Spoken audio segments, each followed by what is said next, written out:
Et 2025, là, c'est crucial. Voilà. On ne veut plus d'un tel régime sélectif. Voilà.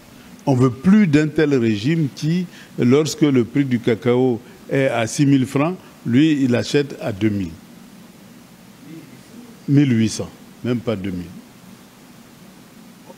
La différence, là, ça va où? Voilà les problèmes auxquels on fait face. Donc, notre richesse, ce n'est plus à nous. Eh bien, ça appartient à d'autres qui en bénéficient. Notre sol même, sur lequel on faisait un peu d'activité agricole, maintenant, ça est devenu, je veux dire, par concession, des sites d'orpaillage officiels ou clandestins. Et donc, on est en train de perdre non seulement nos richesses, mais même la terre qui crée cette richesse-là. Donc, on est en train de tout perdre. J'étais dans certaines localités où la population n'a que l'espace de son village, mais toutes les parcelles agricoles qui étaient aux alentours n'appartiennent plus aux villageois. Donc, on va vers une situation qui est très catastrophique. Voilà. La Côte d'Ivoire est en train de nous échapper progressivement. Et si ils ont encore 5 ans, là, ce ne sera plus que la Côte d'Ivoire va nous échapper, mais c'est nous qui allons échapper à la Côte d'Ivoire. C'est-à-dire qu'on sera bien obligé d'aller ailleurs pour survivre. Mais la Côte d'Ivoire elle-même ne sera plus à nous. On nous verra beaucoup plus comme des étrangers que comme des membres de cette terre-là, des originaires de cette terre ivoirienne-là. Voilà ce qui nous guette. Et donc, nous devons partager ces convictions-là pour que demain, la Côte d'Ivoire nous revienne. Et il n'y a pas que la Côte d'Ivoire qui doit changer. On voit un peu ce qui se passe dans la sous-région. On voit un peu comment le monde évolue autour de nous. Parce que tout le monde a pris conscience que le combat de Laurent Gbagbo, là, ce n'était pas un combat seulement pour les Ivoiriens, mais c'était un combat pour tout le continent africain. Et donc les idées qu'il a eu à s'aimer, pour lesquelles il a été combattu et mis en prison, là, pendant combien d'années, et qu'il est sorti, ces idées-là, même si son gouvernement est tombé, mais ces idées, eux, ne sont pas tombées, ont germé, ont poussé. Et aujourd'hui, on voit bien que le Sénégal emprunte le même chemin et les mêmes idées que Gbagbo. On voit le Niger, on voit le Burkina, on voit le Mali. Tous ces pays-là qui sont autour de nous empruntent les mêmes idées et suivent le même chemin que Gbagbo a suivi, pour lequel il est tombé. Mais nous, en 2010 ou 2002, on était seuls contre tout ce monde-là. Aujourd'hui, on n'est plus seuls, parce que même tout ce monde-là, eh bien, ils ont changé de route. Et le monde aussi a changé. Avant, la Russie n'était rien, la Chine n'était rien. Aujourd'hui, c'est la plus grande puissance du monde. Donc, le monde a changé. Et nous avons donc une nouvelle configuration mondiale. Et la Côte d'Ivoire doit renaître de ces cendres-là, parce qu'on peut dire que la Côte d'Ivoire a été l'un des pays qui a généré ces idées-là qui gouvernent aujourd'hui l'Afrique et qui émergent aujourd'hui dans le monde, ce qui fait que nous allons vers un nouveau système, une nouvelle communauté internationale, nous allons vers une nouvelle Afrique, et il faut que nous, qui avions contribué à faire germer ces idées-là, nous soyons présents à la table des discussions, parce que ça ne sert à rien de mettre l'accent sur la photocopie, alors que l'original même, c'est-à-dire ceux qui ont développé pendant longtemps ces idées-là, sont là. Voilà, donc il faut qu'on s'arrange pour être à la table, là où l'avenir de l'Afrique va se discuter. Depuis l'accession d'Alassane Ouattara à la présidence de la République en 2011, une partie de la population ivoirienne exprime un malaise grandissant. La sensation que les Ivoiriens de souche seraient progressivement marginalisés au profit des étrangers.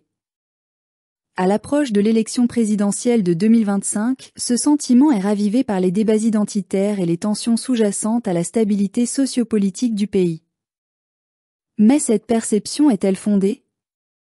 Est-elle le fruit d'une politique volontaire, ou d'une lecture biaisée de dynamiques économiques et politiques plus complexes?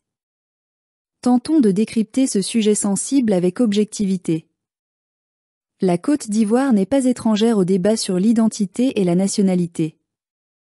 Déjà dans les années 1990, le concept d'ivoirité avait profondément divisé le pays.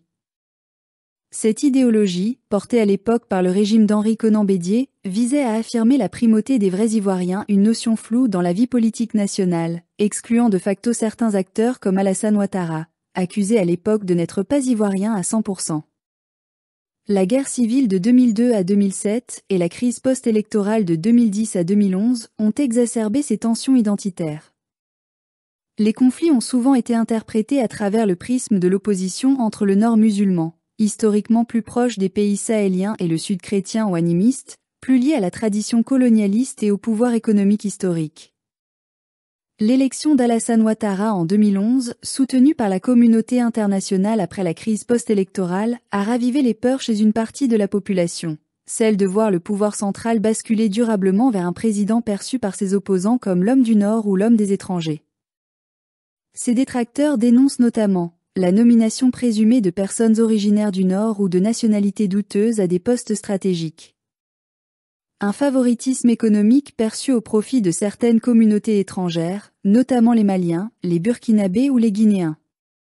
Un affaiblissement du tissu social traditionnel ivoirien au profit d'un cosmopolitisme encouragé par les politiques libérales.